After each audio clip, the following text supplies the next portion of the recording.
പ്രവർത്തിച്ചത്. അത് ഏത് അത്ഭുതമാണെന്നറിയോ? അതേത് അത്ഭുതമാണ്? അത് വിശുദ്ധ കുർബാനയാകുന്ന അത്ഭുതമാണ്. കർത്താവ് വിശുദ്ധ കുർബാനയായി മാറിയ അത്ഭുതമാണ് ഈ ലോകത്തിലെ ഏറ്റവും വലിയ അത്ഭുതം.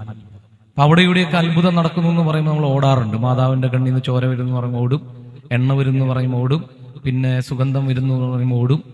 പക്ഷേ നമ്മുടെ ഓരോരുത്തരുടെയും പള്ളിയിലെ അൾത്താരകളിൽ ഏറ്റവും പുലർച്ചയ്ക്ക് മഹാത്ഭുതം നടക്കുന്നുണ്ട്. അത് കാണാൻ നമുക്ക് സമയവുമില്ല, സൗകര്യവുമില്ല. ഈശോ ഓരോ ദിവസവും ഈശോയുടെ ശരീരവും രക്തവുമാക്കി അപ്പത്തെയും വീഞ്ഞിനെയും മാറ്റിക്കൊണ്ട് നമ്മുടെ ഉള്ളിലേക്ക് കടന്നു വരികയാണ്. അപ്പൊ നമ്മുടെ ദൈവത്തിന്റെ പ്രത്യേകത എന്താ? മറ്റു ദൈവങ്ങളിലൊക്കെ അടുത്തേക്ക് പോയി, അപ്പൊ ഹൈന്ദവ ദൈവങ്ങളിലൊക്കെ അടുത്തേക്ക് പോയി അവിടെ നിന്ന് എന്ത് കിട്ടാണ് അവർക്ക് ഭക്ഷിക്കാൻ? അവർക്ക് കിട്ടുന്നത് പ്രസാദമാണ്. ആ ദേവന്റെ മുമ്പിൽ സമർപ്പിച്ച ഭക്ഷണത്തെ പ്രസാദമായിട്ട് അല്ലെങ്കിൽ നൈവേദ്യമായിട്ട് അവർക്ക് കൊടുക്കുന്നു, അവരത് കഴിക്കുന്നു. ഒരു ക്രിസ്ത്യാനിക്ക് വിശുദ്ധ കുർബാനയ്ക്ക് വരുമ്പോൾ ഭക്ഷിക്കാൻ കിട്ടുന്ന സാധനം എന്താണ്? ഓസ്തിയല്ല, ഈശോ തന്നെയാണ്. ഈശോയുടെ ശരീരമാണ് ഭക്ഷിക്കാൻ കിട്ടുന്നത്. അല്ല, ദൈവത്തെ ഭക്ഷിക്കാൻ അവസരം കിട്ടുന്ന ഒരേ ഒരു വിഭാഗമേ ഉള്ളൂ. അത് കത്തോലിക്ക സഭയിലെ വിശ്വാസികളാണ്. കത്തോലിക്ക സഭയിൽ മാമോദിസ മുങ്ങിയ വിശ്വാസികളാണ് ദൈവത്തെ ഭക്ഷിക്കാൻ ഭാഗ്യം ലഭിച്ചവരായിട്ട് ഈ ലോകത്തിലുള്ളൂ.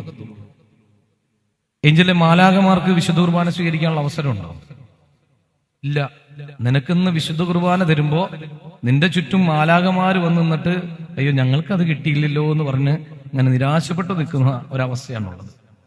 വിശുദ്ധന്മാർക്ക്, വിശുദ്ധകൾക്ക് മരണശേഷം അവർക്ക് ഈശോയെ നേരിട്ട് സ്വീകരിക്കാൻ പറ്റുമോ? ഇല്ല. ഈശോയെ കാണാൻ പറ്റും അവർക്ക്, ഈശോയുടെ ഒപ്പമാണ്. പക്ഷെ ഈശോയെ ഉള്ളിലേക്ക് സ്വീകരിക്കാനായിട്ട് അവർക്ക് സാധിക്കില്ല. അപ്പൊ നമുക്ക് മാത്രമാണ് ആ ഒരു ഭാഗ്യം കിട്ടിയിട്ടുള്ളത്. എന്നിട്ട് നമ്മൾ കർത്താവിനെ സ്വീകരിക്കാതിരിക്കുമ്പോൾ കർത്താവിന് എന്തോരം വിഷമം ഉണ്ടാവുമെന്ന് ആലോചിച്ചിട്ടുണ്ടോ? അപ്പൊ നീ നിന്നെ തന്നെ നിന്റെ ഒരു കൈ വെട്ടിയെടുത്ത് നിന്റെ സ്നേഹം കൊണ്ട് നിന്റെ അപ്പന് കൊടുത്തു. കൈ വെട്ടിയെടുത്തിട്ട് കൊടുത്തേ. എന്നിട്ട് അപ്പൻ നിന്നോട് സ്നേഹം കാണിക്കാതിരുന്നാൽ നിനക്ക് എന്തു തോന്നും? വിഷമം തോന്നും അല്ലേ? അപ്പന് നീ 2 മിഠായി കൊടുത്തു എന്ന് വിചാരിക്കും. 2 മിഠായി, ഷെറിനപ്പ നിനക്കിരിക്കട്ടെ 2 മിഠായി. പക്ഷെ അപ്പൻ നിന്നോട് അധികം സ്നേഹമൊന്നും പ്രകടിപ്പിച്ചില്ല. അപ്പൊ നിനക്ക് തോന്നുന്ന വിഷമം കൈ വെട്ടിക്കൊടുക്കുന്ന അത്രയും വരുമോ? വരില്ല. 2 മിഠായി അല്ലേ, പോട്ടെ, ഇനി ഇയാൾക്ക് മിഠായി കൊടുക്കില്ല എന്ന് പറയും. പക്ഷെ വെട്ടിയ കൈ നിനക്ക് തിരിച്ചു വരുമോ? ഏഞ്ചലെ, നിന്റെ കൈ വെട്ടി നിന്റെ അപ്പന് നീ കൊടുത്തു എന്നിരിക്കും. ആ കൈ നിനക്ക് ഇനി തിരിച്ചു കിട്ടോ? ഇല്ല, പോയി. ഇനി എന്നേക്കുമായി നീ ഒറ്റക്കൈയെത്തിയാണ്. ഇത്രയും സ്നേഹം കാണിച്ചിട്ടും അപ്പൻ നിന്നെ മൈൻഡ് ചെയ്തില്ലെങ്കിൽ നിനക്ക് എന്തോരം വിഷമമുണ്ടാകും. അപ്പൊ നമ്മുടെ ഈശോയുടെ ശരീരവും രക്തവും മുഴുവനായും മുറിക്കപ്പെട്ട് നമുക്ക് വേണ്ടിയിട്ട് തന്നിട്ട് നമ്മൾ ഈശോയെ തിരിച്ച് സ്നേഹിക്കാതിരിക്കുമ്പോൾ എന്തോരം വിഷമം ഉണ്ടാവും ഈശോയ്ക്ക്. നമുക്ക് കുമ്പസാരിക്കാൻ സമയമില്ല, നമുക്ക് ഒരുക്കാൻ സമയമില്ല, നമുക്കൊന്ന് ദിവ്യകാരുണ്യം സ്വീകരിക്കാൻ സമയമില്ല. നമുക്ക് തിരക്കാണ്. എവിടേക്കാണ് ഓടുന്നത്? അവസാനം എത്തിച്ചേരാനുള്ളത് കർത്താവിന്റെ അടുത്തേക്കാണ്. നമ്മുടെ ആത്മാവ് വസിക്കുന്നത് വാടകയ്ക്കെടുത്ത ഹൃദയത്തിലാണ്. വാടകയ്ക്കെടുത്ത ഹൃദയം, മനസ്സിലായോ? അപ്പൊ നിങ്ങൾക്ക് ഒരു വീടുണ്ട്, വാടകയ്ക്ക് കൊടുത്തേക്കാന്ന് വിചാരിക്കുകയും അപ്പോൾ ആ വാടകക്കാരൻ നിങ്ങൾക്ക് മാസാമാസം വാടക തരാതിരുന്നാൽ ഒരു മാസമാകുമ്പോ വിഷമാകും, 2ാമത്തെ മാസമാകുമ്പോൾ വിഷമാകും, 3ാമത്തെ മാസമാകുമ്പോൾ ശരിനെ ഇറങ്ങിപ്പോടാ എന്ന് പറയൂല്ലേ. അതുപോലെ നമ്മൾ കർത്താവിനോട് എപ്പോഴും ഐക്യപ്പെട്ട് നമ്മുടെ സമയത്തിന്റെയും നമ്മുടെ ആരോഗ്യത്തിന്റെയും നമ്മുടെ സമ്പത്തിന്റെയും ഒക്കെ ദശാംശം വാടകയായി കർത്താവിന് സമർപ്പിച്ചിട്ട് വേണം എവിടെ വസിക്കാൻ? കർത്താവിന്റെ ആലയമായ നമ്മുടെ ഹൃദയത്തിൽ നമ്മുടെ ആത്മാവിന് വസിക്കാൻ. ഇതൊക്കെ ചെയ്തേ പറ്റുള്ളൂ. ഇവിടെ ഇരിക്കുന്ന എല്ലാവരോടും കൂടിയിട്ടാണ് പറയുന്നത്. നമ്മുടെ സമയത്തിന്റെ ഓഹരി 24 മണിക്കൂർ കർത്താവ് നമുക്ക് തന്നിട്ടുണ്ടെങ്കിൽ 2.5 മണിക്കൂർ ദൈവത്തിനുള്ളതാണ്. ദൈവവിചാരത്തിനും ദൈവത്തിന്റെ പണികൾക്ക് ചെയ്യാനുള്ളതാണ്. വിശുദ്ധ കുർബാനയാകാം, ജപമാലയാകാം, കരുണക്കൊന്തയാകാം, പ്രാർത്ഥനയാകാം, എന്തു ആയിക്കൊള്ളട്ടെ. 2.5 മണിക്കൂർ സമയം കർത്താവിന് വേണ്ടി നമ്മൾ കൊടുക്കണം. കൊടുത്തില്ലെങ്കിൽ എന്ത് സംഭവിക്കും? ആ സമയം എവിടെയെങ്കിലും നമുക്ക് നഷ്ടപ്പെട്ടു പോകും. മനസ്സിലായോ? എവിടെയെങ്കിലും നഷ്ടപ്പെട്ടു പോകും. നമ്മുടെ സമ്പത്തിന്റെ ഓഹരി കൃത്യമായിട്ട് 10% പള്ളിയിൽ കൊണ്ടുവന്ന് കൊടുത്തിരിക്കണം. അല്ലെങ്കിൽ എന്ത് സംഭവിക്കും? അതേതെങ്കിലും ഹോസ്പിറ്റലിൽ പോകും, അല്ലെങ്കിൽ എന്തെങ്കിലും അസ്വസ്ഥത വന്ന് അതൊക്കെ നശിച്ചു പോകും. കാരണം 10% കർത്താവിന്റെയാണ്. അത് നമ്മൾ കൊടുക്കുന്ന ഔദാര്യമൊന്നുമല്ല, അത് കർത്താവിന് അവകാശപ്പെട്ടത്, അത് കൊടുത്തേ പറ്റുള്ളൂ.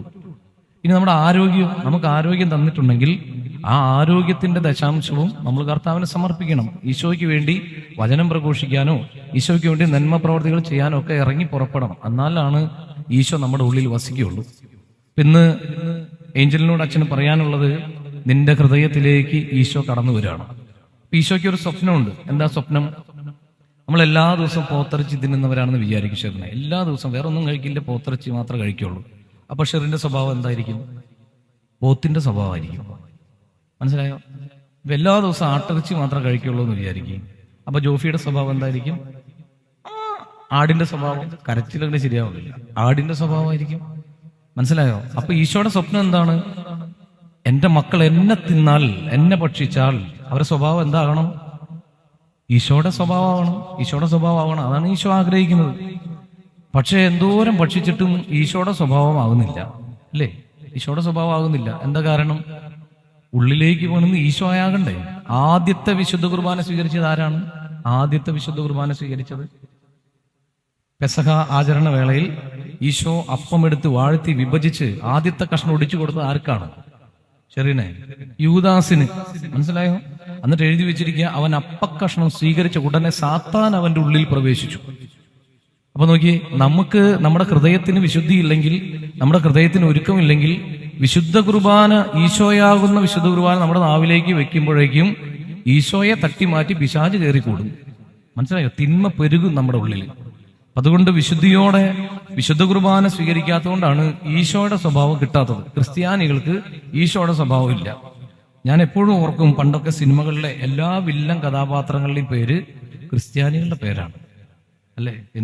എന്തൊരു ധാരണയാണ് നമ്മളെ പറ്റിയിട്ട്. അതുകൊണ്ട് നമുക്കിന്ന് പ്രാർത്ഥിക്കണം, ആഗ്രഹിക്കണം, എൻ്റെ ഈശോയെ, എനിക്ക് നിന്റെ സ്വഭാവം വേണം. എൻ്റെ ഈശോയെ, നീ പഠിപ്പിച്ചതുപോലെ എല്ലാവരെയും സ്നേഹിക്കണം. ഈശോ യോഹന്നാന്റെ സുവിശേഷത്തിന്റെ 15-ാം അധ്യായത്തിൽ പറയുന്ന ഒരു കാര്യമുണ്ട്, ഞാൻ നിങ്ങളെ സ്നേഹിച്ചതുപോലെ നിങ്ങൾ പരസ്പരം സ്നേഹിക്കണം. ഈശോ നമ്മളെ എങ്ങനെയാണ് സ്നേഹിച്ചത്? ഈശോയുടെ ജീവിതം മുഴുവനും തന്നുകൊണ്ട്. നമുക്ക് എന്തൊക്കെ പോരായ്മയുണ്ടായിട്ടും, നമ്മൾ എത്രയൊക്കെ വൃത്തികെട്ടവരായിരുന്നാലും അതെല്ലാം മാറ്റിവെച്ചിട്ട് ഈശോ നമുക്ക് വേണ്ടി ഈശോയുടെ ശരീരവും രക്തവും തന്ന് കുരിശിൽ ജീവൻ അർപ്പിച്ചുകൊണ്ട് നമ്മളെ സ്നേഹിച്ചു. അതുപോലെ ഏഞ്ചലെ, ഈശോ പറയാണ്, ഞാൻ നിന്നെ സ്നേഹിച്ചതുപോലെ നീ എല്ലാവരെയും സ്നേഹിക്കണം. എങ്ങനെ സ്നേഹിക്കണം? കുറവുകളും കുറ്റങ്ങളും കാണാതെ എല്ലാവരിലും നന്മ കണ്ട് അവരെ സ്നേഹിക്കാൻ പറ്റണം.